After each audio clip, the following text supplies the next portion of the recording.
Welcome to the Hidden Corners, where truth and terror collide.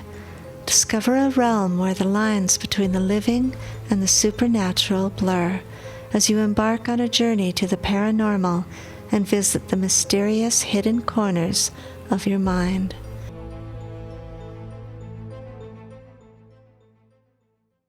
Well, more of the Book 4, The Wolfman Chronicles. Chapter 10, A Strange Encounter, and this is in Alaska. It's the legend of the Ursenarat of Alaska. The Ursenarat people, also known as the Little People of Alaska, are said to live deep within the mountains of Yupik territories in underground caves. They're small, human-like creatures that enjoy causing mischief, known for luring hunters and trespassers on their land away from trails with strange sounds until they're completely lost. Then they make their appearance clear to the trespassers by offering them help, and if you accept their help, they are believed to lead you deeper into the forest, trap you inside their caves, or tie you up and leave you for the wildlife. They are said to be very crafty and exist in a different dimension with the ability to appear and disappear as they please. People who have encountered them have seen them hunting, fishing, and gathering flowers, berries, and acorns. They're also said to live underground or in caves. Sasha found herself walking to the river's edge with the dogs. Jack had driven to Fairbanks with Grizzly to pick up supplies and have Grizzly's leg checked on by the doctor. They were scheduled to meet with the banker and the title company and wouldn't be back till later that evening. Jack had spent the last week removing all of the wolf traps and making the land safe for the dogs to wander. Sasha had stayed behind to continue working on the big house that Grizzly had offered to them. Now the log house was located on a ridge that looked down upon the Yukon River. But in front of the house was a large meadow that was currently filled with wildflowers. It was the middle of July, and everything was in bloom. Beyond the meadow, the forest was thick with dense patches of huckleberry and currant bushes and groves of aspen and birch, varieties of fir, pine, and cedar, and that ended right at the water's edge. Looking out the window, something shiny had caught her eye while she was making coffee. After Jack left, she wandered out to the edge of the meadow where there were a couple of large flat boulders surrounded by wildflowers and meadow grass. Sitting on top of one of these rocks was a small pile of tiny round stones. It looked as if these stones had been carefully placed there. Nearby was another flat rock with a small pool of water in the center. It had been the sunlight glinting off of this water that had caught Sasha's eye in the first place. It looked like a perfect little fairy pool to Sasha. She saw the trail leading off into the forest. She decided to follow it. A few yards further, she found a tree with a small hole at the base. More of the tiny rocks had been placed near the opening of the hole. There was something magical about the way the morning light filtered through the opening in the trees and illuminated this dirt path. So Sasha followed it and came upon another flat stone. This stone looked as if flowers had been planted around the stone on purpose. It looked like it had been pretty well cared for, and recently at that. Now the surrounding forest was wild and unkept. Only the woods on either side of the small path looked as if they'd been designed with purpose. The further she walked, the more precisely the stones were laid. But by whom? If Jezebel had done this, it would surely be overgrown and back to its wild state by now. But did Grizzly do this? Now, it was pretty hard to imagine. Who else would keep the forest floor so pristine? Well, she followed the path all the way to the river, where it abruptly ended at the bend of the river. There, at the water's edge, flower petals and berries floated in a tiny pool at her feet.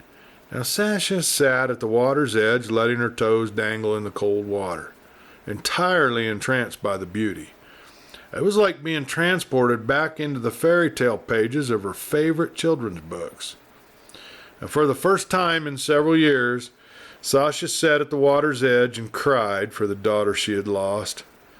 I wish she were here to see this, Sasha thought as she gazed across the Yukon at the mountains beyond. She pictured her now, the little girl in pigtails, holding her hand and gazing up at her with love in her eyes. She had missed all her growing up years, all the stories, all the milestones. Nadia would be 16 now. It was hard to believe it had only been 11 years since she was taken. It felt like forever. Sasha leaned her head against a tree trunk and closed her eyes, letting images of Nadia float through her vision. Nadia getting her first tooth. Nadia falling on the ice while skating on Lake Baikal. Nadia running to her with her arms outstretched. Nadia with her long hair blowing in the wind. She tried to picture her as a 16-year-old girl. As a young girl, she had favored her father's looks with the darker complexion and dark hair. Did she still? She didn't know she had fallen asleep until she woke to the sounds of birds calling in the trees above her head and whispers and laughter all around her. She opened her eyes with a start and thought she saw a small child darting down the trail. In her sleep-induced state, she thought at first that it was Nadia, then quickly realized that it just couldn't be. But what was that thing darting through the trees up ahead? A child? Sasha rose and began following the small figure that ran up the path ahead, jumping around the boulders, hiding, and then looking back towards her as if beckoning her to follow. Where are the dogs, she wondered, glancing around, not seeing them anywhere. She called their names again and again with no answer. Had they gone on without her? Now, that was unusual behavior. She thought she should turn around and check the river. Perhaps the dogs had gone swimming and been carried downriver. They're both good swimmers, she told herself. She paused again, cupped her hand around her mouth, and hollered for the dogs as loud as she could. There was no sound that returned, not even a bird call. Now Sasha started to panic. She couldn't imagine that they would have returned home without her. She wanted badly to return to the water's edge and look for them there, but something kept driving her forward. The laughter of the child running up the path. Sasha thought if she could just ask that child if she'd seen the dogs, maybe the child would know where they were. She began to run up the path, but that child was always ahead of her, several paces away, running forward, then looking back and laughing. Stop, Sasha yelled. I just want to talk to you.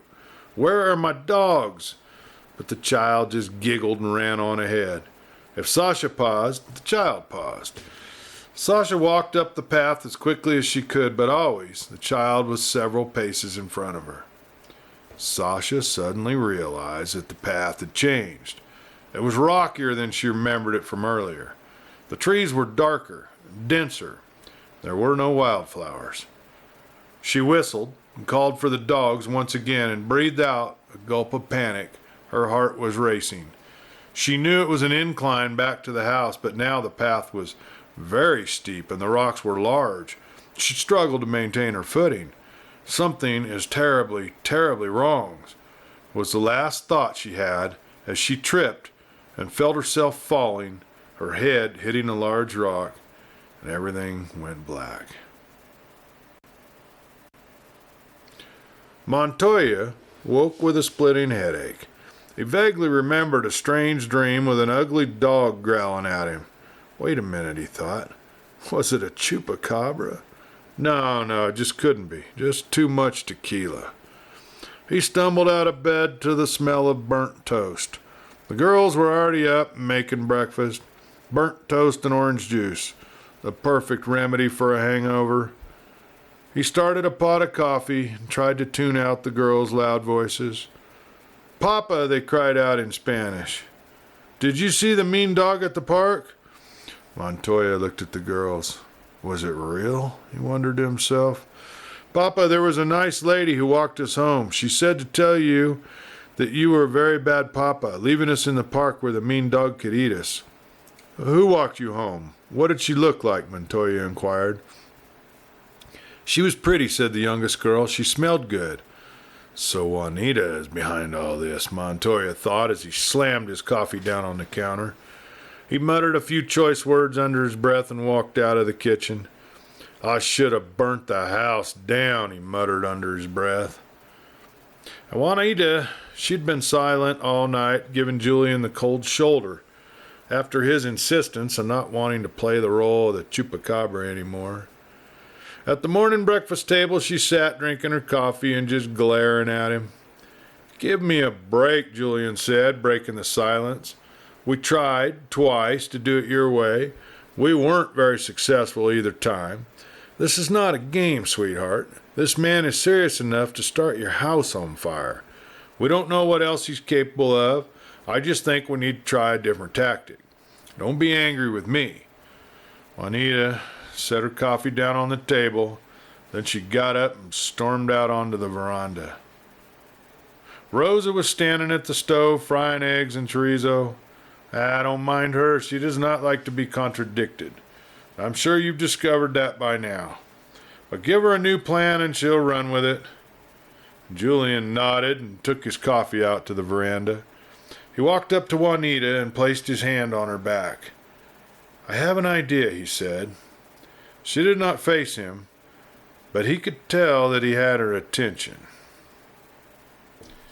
Miguel was in Norway, visiting Kat and Usko, spending his days playing with the twins.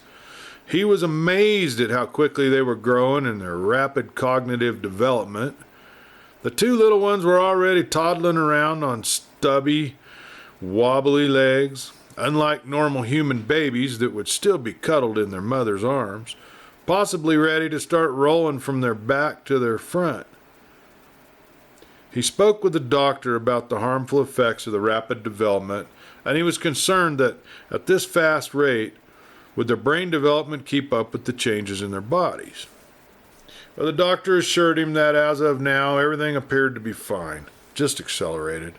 It was nearing the end of July, and Kat was anxious to travel to Mexico, help with Juanita and Julian's upcoming wedding, and she couldn't wait to show off the babies. She hadn't heard from Jack in several days and was anxious to see him and talk to him. The flight from Helsinki to Mexico was booked for the following weekend. Miguel decided to stay on an extra week, and they would all travel together. He attempted to phone Jack again to fill him in on the plans and see if he and Sasha could meet them at the hacienda. Now, Julian had assured him he didn't need to return, that they had everything handled with the cleanup of the fire damage. He was anxious to see it for himself, though. The reindeer herders were preparing to move on to the next grazing area, so there was much packing and organizing to do, and Miguel was glad to be the designated babysitter. It was an interesting way of life, he thought, moving from one grazing ground to the next, moving giant herds of reindeer across two countries, dealing with conflict from Russia on a regular basis. Usko had lived this life for many years and handled it all with efficiency. But Miguel could tell that Kat was having trouble fitting into this lifestyle that was so foreign to her. He wondered if Usko's nomadic upbringing would affect his ability to live life in Mexico or the United States. Would he always want to be on the move? Miguel sat on the ground with the two little ones climbing over his lap, tugging at his hair, watching Usko and Catherine pack tents onto wagons. The herders used sledges in the winter, but they had wagons that were pulled by the reindeer during the summer months, which allowed them to move from one grazing location to the next. Many of the young herders had ATVs, used ones that had been discarded from Russian military, no doubt, and many of those pulled small wagons as well.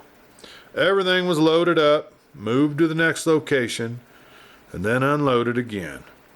New camps were set up, and life went on like this day after day, year after year. Miguel planned on traveling into town later in the day to try to call Jack again. His rented Jeep sat off to the side of the encampment with a few other vehicles. It looked strangely foreign next to the loaded wagons. He couldn't imagine how people lived like this, moving from place to place.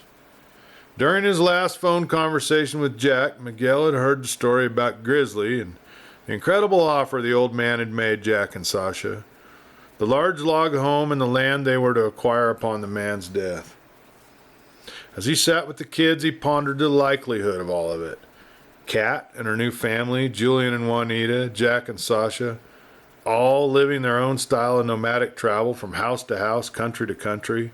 Would they all travel from Norway to Mexico to Alaska, setting up homes in 3 different countries, so uniquely different from each other?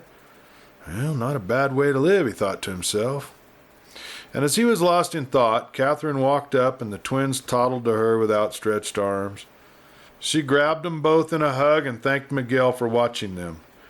Ready to go into town? She asked. Well, let's go, he replied. It was late evening when Jack returned home. It had been a productive day. He'd managed to get Grizzly in to see the doctor and learned that the wound was healing nicely. Then he met with an oncologist who had laid out a plan for chemotherapy and radiation. Grizzly was adamant that he didn't want to go that route, but after talking to the doctor and hearing his options, Jack could tell he was considering it. They had lunch with the banker and discussed the necessary paperwork and arrangements to transfer Grizzly's accounts over to Jack. They ended the afternoon talking with an agent at the title company about the necessary procedure to make the land transfer happen. Grizzly was tired, and after consuming 2 whiskeys with dinner, he fell asleep in the truck on the return ride home. It had been a quiet, peaceful drive. Jack had seen Grizzly into the house and left to drive up to the log house where Sasha would be waiting for him. The first thing that Jack noticed was that the dogs didn't come running out to greet him. He opened the door and called to Sasha. No answer. He called for the dogs. Again, no answer. A nervousness settled in, and he walked through the large house, looking in each room and calling out their names. Could she have gone for a walk and not returned yet? Or worse, gotten lost in the forest? He walked out onto the giant deck overlooking the meadow and yelled out her name. No response. He whistled loudly for the dogs. Again, no response. He ran down the stairs and looked for tire tracks in the dirt surrounding the house, worried that someone may have discovered their location and taken her. But there were no tracks other than his own. It would be twilight soon, and Jack felt panic creeping into his voice as he called her name over and over. He ran back into the house and looked for a note or any sign that she may have left that would tell him where she'd gone. A thought quickly crossed his mind that she might have disappeared, returned back to her wild wolf nature, and ran off with the dogs. Perhaps she'd gotten caught in a wolf trap that he hadn't discovered yet. Maybe she was lost, and what would it take to get a search and rescue team out here? The logical side of Jack's nature was kicking into high gear, creating a plan and mapping out details. The emotional side was a wreck. How could she have disappeared in this place where he thought she would be so safe? He rifled through his bag of supplies he kept in the truck and found his headlamp, knowing it would be darker in the trees. It was July, and therefore the midnight sun shone throughout the night, lighting up the sky with a twilight glow similar to the light that shows from a full moon. Still, it would be dark in the dense forest surrounding the house. On a whim, he lit lanterns and placed them in all the windows of the house, thinking that Sasha might see them and follow the light home. He began walking the edge of the meadow where it met the forest, searching for paths into the dark woods, looking for footprints. The shadows were long, and he was quickly losing daylight. He whistled again and again for the dogs and thought he heard a faint bark on the far end of the meadow, away from the house. He ran to that spot, and he found a path that was overgrown with grass and small seedlings. Pushing his way through overgrown brush, he could make out a dirt path leading into the forest. He forced his way through the brush and thought he heard the faint barking again. The further he walked into the forest, the darker it got, but now he could distinctly hear the dogs. He could see a stream of light and a break through the trees ahead. The trees were thinning now, and Jack could see he was making his way towards a large meadow. As he broke through the trees, he could hear the dogs clearly. He whistled again, but they did not come, but stayed at the edge of the meadow. As he stepped from the trees, he saw that the meadow formed a large bowl surrounded by the dense forest. The meadow had tall grass and the flowers that had a slight iridescent glow in the twilight. He could make out several large flat rocks in the middle of the meadow and watched as the dogs bounded through the grass towards the rocks. Jack could also make out a body of some sort lying on the largest flat rock in the center. Is that Sasha? He thought, as he ran through the grass towards the rocks. As he got nearer, he could clearly make out the shape of a woman. He called out her name, but she did not answer. In mere seconds, he had crossed the meadow, and he was now climbing over the rocks toward her. It was Sasha, laying flat on top of the rocks, her long golden hair flayed out around her head with daisies and wildflowers braided through the long locks. She looked lifeless, and he called out her name as he scrambled over the rocks towards her, but she did not answer. He reached her and lifted her head into his arms, calling her name, but she was limp and didn't wake up. He lowered his ear to her mouth and listened for breathing and felt her pulse. She was alive. He knelt beside her and tried shaking her to rouse her from her slumber, but she didn't wake up. It was then that he noticed the flowers circling her body. She could not have done this herself, he thought. It's as if she's been laid here on an altar by someone or something. He glanced around the meadow and he peered into the trees, but saw no movement or any signs of anyone else in the area. This is like a fairy tale, he thought. The princess asleep on the rock, waiting for a kiss from her rescuer. Well, as ridiculous as it sounded, he leaned over and he kissed her, hoping to waken her from her enchantment. And as he kissed her, her eyes fluttered open and she woke. "Jack," she cried out, "where am I?" Jack breathed a sigh of relief. "I'm here, and you're okay. Something happened to you, and I've been searching for you. What the hell did happen?" Sasha shook her head, as if dispelling the fog that had held her captive. I don't know. I followed this beautiful path down to the river, and then I saw something. It was a child. I followed it, and I lost the dogs." "No, they're right here," Jack replied. "They wouldn't leave your side. I've been calling them and whistling for them all the way from the house, but it wasn't until I reached this meadow that they came running to let me know where you were. I'm thinking there was some kind of enchantment on them as well. It was like they couldn't leave the meadow, or they just didn't want to leave your side." Sasha sat up and looked around her. She felt her hair and realized there were numerous long braids with flowers interspersed in the hair. "Jack," she whispered, "I didn't do this." "Well, let's get you home." He helped her down off the rock and held her waist as she maneuvered over the large rocks that circled the altar stone. "Jack, there was a little girl and I was following her. She must have done this, but she was so small. I remember she kept running in front of me, just nearly out of sight, like she was wanting me to follow her. And then I remember tripping and falling, but I was on a trail. I was not in this meadow. I must have been carried here. Well, we'll come back and explore this place in the daylight, but for now, I just want to get you home," Jack replied. There was an odd sensation Jack felt as he stepped outside the meadow. He could see the dogs hesitate as if there was an unseen boundary, but he urged them to cross. The two dogs whimpered slightly, then cautiously took a step, but quickly turned around and sat looking at Jack, afraid to step across. Jack looked at them thoughtfully. What could be causing this strange behavior? He walked back into the grass and carefully picked up the dogs one at a time and carried them across this imaginary boundary of the meadow. Once in the trees, the dogs bounded ahead, racing after each other up the path towards home. Sasha walked ahead of Jack, carefully watching each footfall. "Jack, this is not at all the path I was on this morning. It was beautiful. It was like a garden path, perfectly groomed, as if someone had carefully placed all the rocks and planted flowers on both sides. There were so many flowers," she says. "There was something strange about that meadow, too," Jack said. "The dogs were either afraid to enter the forest or they were afraid to leave the meadow. I think there's more to this place than we're aware of."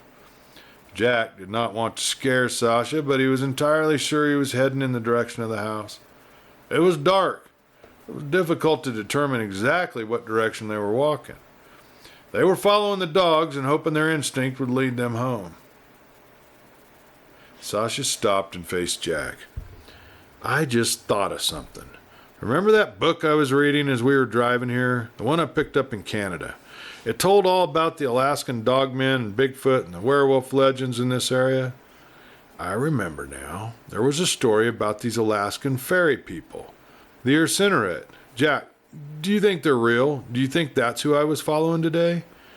Jack took her hand and encouraged her to keep walking. There was a time when I would have thought you were crazy to say something like that. But I didn't believe in werewolves either. At this point, I wouldn't be surprised if we ran into a Bigfoot. I'm beginning to believe there are many more things in this world than we know of, and frankly, nothing much surprises me anymore. Up ahead, Jack could make out a glow shining through the trees, and he realized it was the lanterns at the house that he had lit before leaving. He breathed a big sigh of relief. It would feel so good to be back within the safe walls of the house.